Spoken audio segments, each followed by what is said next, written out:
Okay, good morning, guys. So I have to talk about this eclipse because God said, I'm going to give you the sun and the moon for signs in the sky.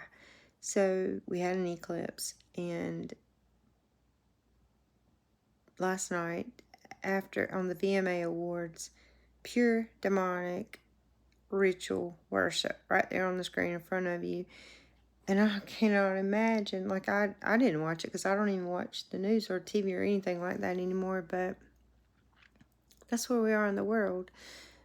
And everybody seems to think it's okay. And I just, thought about Abraham and why God spoke to him to move from those people, like promised him to make him make him a nation, and to move his family way away from where he was. It's mighty to me because those people didn't seem to think that they were doing anything wrong. They were comfortable in what they were doing, just like in the Exodus. And the wife was constantly in his ear, like, asking him, where is the promises God has promised us? Like, just complaining about everything and reminding him of the place that they held in the temple back where they came from.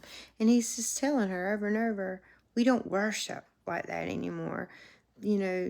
God ordained a way to worship. God ordained a way to hold yourself and to walk daily. And this world is far from that.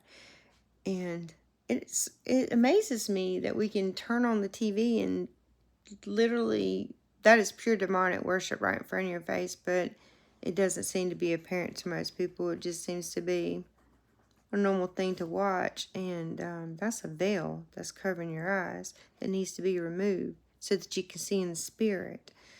And that's why the sorrows are all happening all over the world, because the curse is on everybody. Like, curses have been handed down ever since. Just I was reading all the way back to Phineas and Hophni, however you say his name, which were Eli's sons. And I've read this way back, but it was brought to my attention when I was up studying tonight. They were priests, and God ordained a certain way for priests to behave themselves and to take the daily sacrifices, and they just did what they wanted to do. The fat that was supposed to be God's, they were sticking forks in it, eating it, and eating whatever of the meat they wanted to, when priests were only supposed to eat the breast and the upper thigh of the meat. But they weren't just eating that, they were eating what they wanted and God's portion. And they were committing adultery at the steps, which would be at the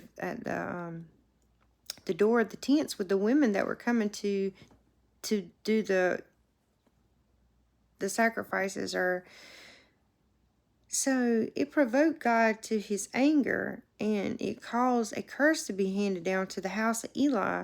So Eli's eyes were waxed dim, and that's why Samuel was given to Eli. God raised up a prophet because of the thing that was going on in Eli's house. So, and he told him there was a curse coming. A curse was handed over to his house, and both his sons would die on the same day, and also would Eli. So, on the same day, the Philistines take over and they steal the covenant, the Ark of the Covenant, from them. They die. Both of them die. And on the same day, when Eli gets the news, it startles him so, because he was warned, that he jumps up, steps back, or however this goes down, and he falls and he hits his head and he breaks his neck and he dies the same day. Not only does he die, the daughter, the wife of Phineas, is in labor, and she names her son Ishkod. I can't remember how to pronounce the name, but it means the glory has fallen away from Israel, and she dies. The curse that was handed over to his house. So all these things that are going on in the world are the beginning of sorrows, because I cannot even look at that and think that God's not provoked to anger when we are sitting in our homes allowing, not only are we watching that, but we're allowing our children to turn on the TV and watch this. It's pure Baal worship is what it is. It's all the way through this Bible is what is being worshipped is Baal. if you don't know the Father and you don't worship the Father, that's what God says you are. You're a worshiper of Baal. So, and not only are you worshiping, you're watching their rituals. You might as well be right there performing the ritual with them.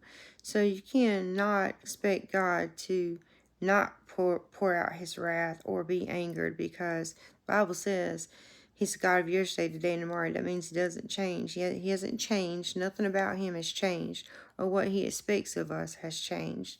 So he might be a God of mercy, plenty mercy, but one thing for sure that this Bible repeats over and over: thou shalt have no other God before me. And watching things like that, that's pure demonic and that's pure devil worship. So we need to pray for veils to be removed off the eyes.